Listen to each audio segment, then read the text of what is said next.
Jojo et Gaufrette, ce sont des jumeaux qui ont autour de 11 ans, qui vivent dans une famille très ordinaire, où on rit, où on s'aime, où on se dispute aussi. Et donc ce sont des enfants qui ont aussi une petite sœur de 7 ans, Prune, et un petit frère de 4 ans et demi. Et voilà, et donc c'est leurs aventures. Ils vivent dans une famille qui s'aime et en même temps ils affrontent des questions qui sont parfois, ou des situations qui sont parfois redoutables.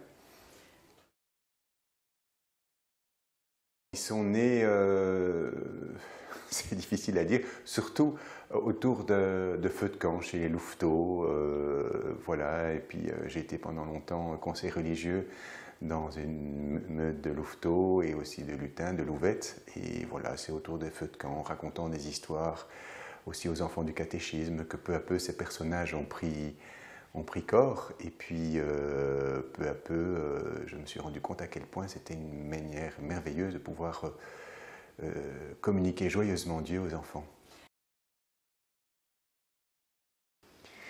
Mais je pense que c'est un peu la même chose aussi pour les adultes et même pour les jeunes. Nous avons une façon de nous approcher des plus grands mystères de la vie à travers des histoires.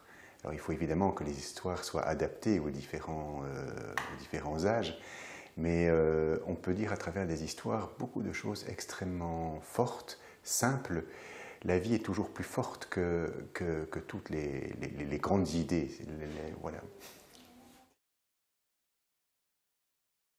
Oh, il y a des tas d'histoires, parce que c'est vrai que la force en fait de ces petites histoires, c'est qu'en général, elles sont le fruit d'histoires qui se sont véritablement déroulées, que j'essaye de mettre ensemble dans une trame plus générale, avec une intrigue, avec un scénario, etc. Mais le corps de l'histoire est constitué d'histoires vraies. Je suis, pour ma part, persuadé que ce qui se passe en vrai est encore beaucoup plus fort que toutes les fictions qu'on peut imaginer. Et les fictions ne sont là que pour mettre en valeur l'histoire. Un jour, un enfant qui est venu, que je ne connaissais pas du tout, et qui m'a dit pourquoi tu t'as raconté dans l'histoire ce qui m'est arrivé.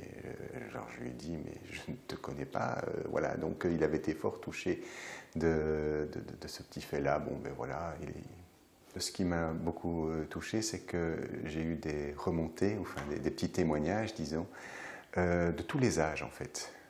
Un jour, j'ai été visiter une personne très malade, âgée, à l'hôpital, et elle avait mis la photo de ses 15 petits-enfants, enfin, une quinzaine de petites photos comme ça de ses enfants, et au milieu, le livre Les Trois Roses, qui est un livre sur la prière. Et alors elle me dit comme ça: vous savez, mon père, c'est pas du tout pour vous faire plaisir que j'ai mis ce livre-là, mais c'est parce que je voudrais que la prière se s'empare de chacun de mes petits-enfants, et c'est pour ça que j'ai mis ce livre au milieu. Ou alors j'ai eu un journaliste qui m'a un jour dit: tiens, mais l'histoire que vous avez racontée au bord de l'océan, eh bien, ça est arrivé vraiment à mon père il y a très longtemps, etc. Donc, je veux dire, il y a comme ça des témoignages d'adultes aussi, par exemple, dans le coffret bleu qui raconte l'histoire d'un